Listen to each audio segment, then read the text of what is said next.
Bom dia, boa tarde ou boa noite, gurizada. Estava pensando em publicar um vídeo do cansaço de muitos semelhantes que temos e tivemos. Isso que eu digo são vídeos de cansaço do YouTube, onde a gente fala do cansaço físico, do mental, do espiritual, e vendo o que traz o cansaço e como evitá-lo de uma forma que poderia se qualificar como clichê, né? Porque tem muitos vídeos semelhantes em relação a esse tema, que é o cansaço, mas hoje o que eu quero trazer é algo diferente, talvez, de um ponto de vista apoiado na Bíblia, e tudo que a gente vê hoje foi introduzido por uma pessoa, e se a gente pensa que não, mesmo assim provável que não vamos saber. Tendo em vista que eu quero trazer algo interessante, eu penso como eu posso achar o melhor antidepressivo, que por assim vou falar, para esse cansaço do presente, que poderia servir para um passado também, talvez.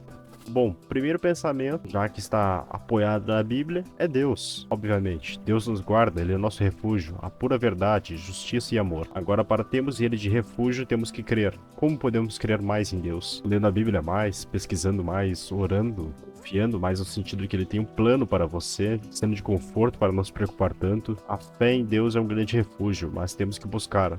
É inegável as nossas dúvidas sobre ele, temos que ter respostas. A desconfiança é algo natural. Eu tive muitas dúvidas em relação a Deus, muitas que abalaram minha crença nele. A dúvida pertinente até um certo ponto da minha vida foi por que Jesus falou sobre perdão se Deus do Velho Testamento falou sobre olho por olho, dente por dente. Isso me afetou de fato, pois eu não tinha respostas, então fui lá e pesquisei. O olho por olho que Deus decretou é a lei dos homens, que foi para manter a ordem na vida de Jesus. Ele cumpre a lei e não abole o que tinha dito. Ele enfatiza o perdão, que é de maior valor, reformulando para os tempos atuais, por assim dizer. Podem vir pessoas perguntando, tá? Por que Deus não falou disso antes?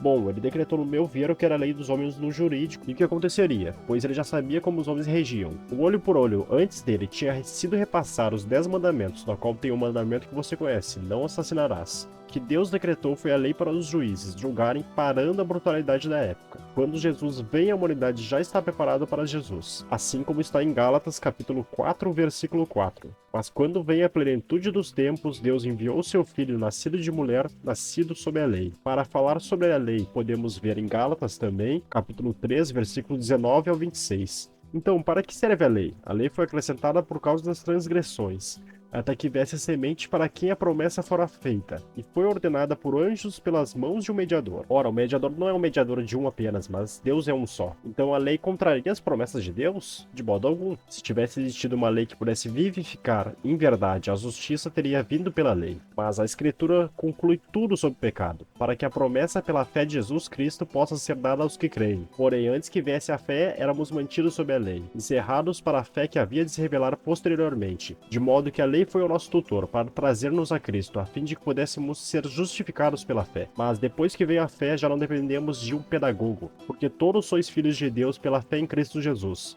Só ressaltando aqui, transgressões podem significar pecado, ou seja, a lei foi acrescentada pelo pecado, até que viesse a semente, Jesus Cristo. No Novo Testamento, Jesus diz, Mateus capítulo 5, versículo 17 até o 20, Jesus diz, não pensais que vim a destruir a lei, ou os profetas, eu não vim para destruir, mas para cumprir. Porque na verdade eu vos digo, até que passem o céu e a terra, um iota ou um traço de letra não passará da lei, até que tudo seja cumprido. Portanto, qualquer que quebrar um destes mínimos mandamentos e assim ensinar os homens, será chamado o menor do reino do céu. Aquele, porém, que os praticar e ensinar, será chamado grande no reino do céu. Porque eu vos digo que se a vossa justiça não exceder a justiça dos escribas e fariseus, de modo algum entrareis no reino do céu. E Jesus cumpriu o que eu visualizo foi a expansão da palavra para todas as nações, não só sendo Israel. A continuidade da antiga lei pode você pensar como uma reformulação, já que os tempos eram mais sombrios no Velho Testamento. Deus poderia tirar toda a violência das pessoas? Poderia. Mas não seriam elas mesmas, não seria verdadeiro. Então, o livre-arbítrio tem um preço bem caro e tende a se afastar do Criador. Se afastar daquilo que é bom, verdadeiro, pois gostam do mal. Então, teve uma maturação do ser humano até estar preparado para Cristo, e Deus tinha muitos fiéis no Velho Testamento que aguardavam a vinda do seu Filho, guardando as leis de Deus e buscando serem melhores. Continuando sobre a lei, o que Jesus cumpriu, vemos um cumprimento de tradições antigas como sacrifícios, pois Jesus se sacrificou por nós. Antes sacrificavam animais para pedir o perdão de Deus. E com essa reformulação ou continuidade da lei, os tempos mudaram e a chegada de Cristo veio e há de vir mais uma vez.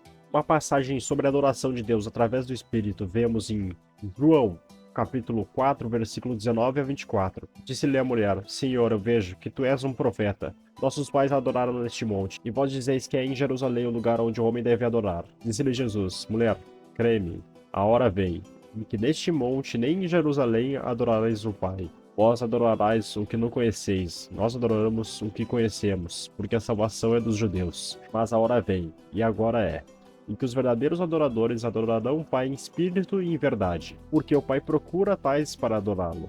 Deus é um espírito, e os que se adoram devem adorá-lo em espírito e em verdade. O ser humano é maligno, não tem como ter dúvidas em relação a isso. Muitos podem ter a dúvida: por que Jesus não pisou na terra antes? Muitos justos se formaram para Deus antes de Jesus chegar. A fé dos homens estava presente, outros não. Então era esperada a vinda do Messias, que muitos tinham que crer. O livre-arbítrio existe, isso te faz escolher se quer estar com o Pai e se renunciar ou não. Se não houvesse livre-arbítrio, seríamos apenas conceitos de Deus, senão que somos com as nossas próprias escolhas. E isso de ter a própria escolha é bem interessante. Podem falar: mas não existe própria escolha, já que Deus joga as pessoas para o inferno se rejeitarem a Ele. Bom, a verdade é o Criador. Ele é o caminho do bem.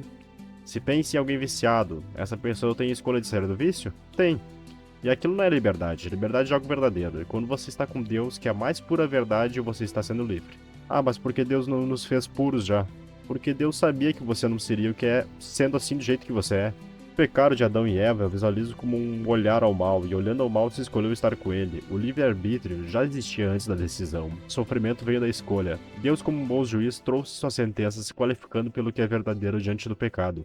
A mulher com a dor no parto e o homem encarregado de sustentar sua família. E Deus não se afastou da sua criação, mas deu proposta de redenção, para que não haja desamparo, na qual sua própria criação decidiu ter. Mateus capítulo 11, versículo 28. Vinde a mim, todos vós que estáis cansados e sobrecarregados, e eu vos darei descanso.